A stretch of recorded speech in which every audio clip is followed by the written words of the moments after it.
Assalamualaikum warahmatullahi wabarakatuh. Perkenalkan, nama saya Hotmaisa Rahdali Munte dengan NIM 12340220402.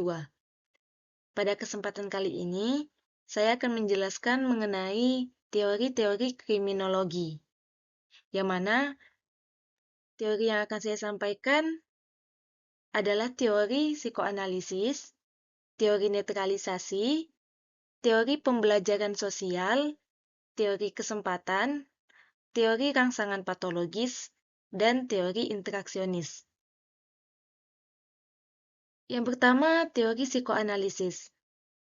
Teori psikoanalisis adalah teori yang dikemukakan oleh Sigmund Freud, di mana teori psikoanalisis itu menegaskan bahwa kejahatan itu berasal dari konflik batin.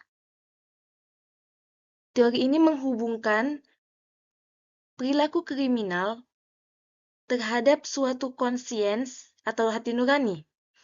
Baik hati nurani itu begitu lemah atau begitu kuat.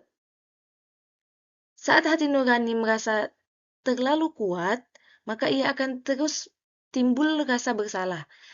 Begitu sebaliknya ketika hati nurani terlalu lemah, maka ia tidak dapat menahan dorongan-dorongan untuk tidak melakukan suatu kejahatan. Kita ambil contoh satu, ada seorang anak kecil yang sering disalahkan dan dihukum berlebihan oleh orang tuanya, dapat menyimpan rasa bersalah yang mendalam, sehingga ketika dewasa, ia mungkin melakukan tindakan kriminal sebagai cara tidak sadar untuk mendapatkan hukuman dan meredakan rasa bersalah tersebut. Yang kedua, ada teori netralisasi. Teori ini mengatakan bahwa pelaku tahu perbuatannya salah, namun mereka menggunakan berbagai cara untuk membenarkan tindakannya sehingga menghilangkan rasa bersalah. Sheikh dan Matza itu mengemukakan ada 5 teknik netralisasi yang dilakukan oleh pelaku kejahatan. Yang pertama itu ada penolakan tanggung jawab, yang kedua ada penolakan cedera, ketiga ada penolakan korban, keempat penghakiman penjahat, dan kelima penolakan terhadap loyalitas yang lebih tinggi. Kita ambil contoh, ada seorang pelaku pencurian. Dia berkata, saya mencuri karena terpaksa, saya butuh makan. Atau korban itu kaya, jadi tidak masalah. Dengan cara ini, memang pelaku jadi merasa tindakannya dapat dibenarkan dan tidak merasa bersalah. Yang ketiga, ada teori pembelajaran sosial. Teori ini mengatakan bahwa perilaku seseorang dipengaruhi oleh pengalaman belajar, pengalaman kemasyarakatan, disertai nilai-nilai dan pengharapannya dalam hidup bermasyarakat. Mudahnya kita pahami bahwa perilaku kriminal itu dipelajari melalui pengamatan dan peniruan, bukan bawaan lahir, di mana itu dipengaruhi oleh keluarga, teman sebaya, dan media. Contohnya, seorang anak sehari-harinya dia mengamati perilaku agresif. Misalnya, dia melihat orang dewasa itu memukul orang lain atau bertengkar. Apabila anak itu melihat bahwa pertengkaran itu atau memukul itu dibolehkan atau bahkan mendatangkan pujian, mendatangkan hadiah, maka akan terjadi kecenderungan anak bereaksi dengan cara kekerasan selama ia mengalami kejadian yang serupa. Maksudnya di sini adalah bahwa kejahatan itu terjadi itu melalui pengamatan.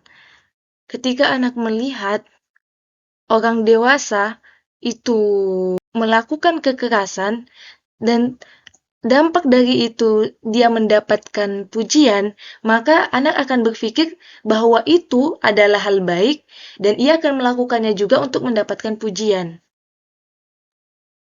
Selanjutnya mengenai teori kesempatan.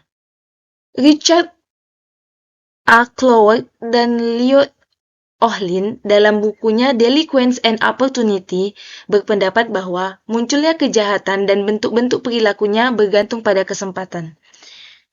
Jadi, Teori kesempatan ini mengatakan bahwa kejahatan itu terjadi karena adanya peluang. Contohnya, seorang remaja dari keluarga ekonomi rendah. Dia sulit memperoleh pendidikan, sulit mendapatkan pekerjaan, sehingga akhirnya timbullah frustasi. Untuk menangani frustasi dia melihat peluang yang ada di depannya. Ternyata peluang yang ada adalah peluang tindakan kriminal. Jadi, apabila kesempatan kriminal yang terbuka di hadapannya, maka ia akan membentuk atau melibatkan diri dalam subkultur kejahatan. Selanjutnya ada teori rangsangan patologis. Teori rangsangan patologis ini mengatakan bahwa perilaku kriminal disebabkan oleh sistem syaraf yang hiperaktif, yaitu otak yang kurang memberikan respon terhadap rangsangan dari lingkungan. Kita ambil contoh, seorang remaja merasa bosan dan tidak takut resiko sehingga ia melakukan balap liar atau terlibat perkelahian atau perampokan untuk mendapatkan adrenalin. Jadi seorang remaja ini merasa hidupnya membosankan, monoton, sehingga ia terdorong untuk melakukan sesuatu yang lebih ekstrim, begitu. Jadi dia melakukan balap liar atau melakukan perkelahian gitu untuk mendapatkan adrenalin. Dan teori terakhir yaitu teori interaksionis, di mana teori ini mengatakan bahwa perilaku kriminal itu dipelajari melalui interaksinya dengan orang lain dan dipengaruhi kelompok pergaulan. Contohnya, seorang remaja yang awalnya tidak melakukan kejahatan. Kita ambil contohnya tidak menggunakan narkoba.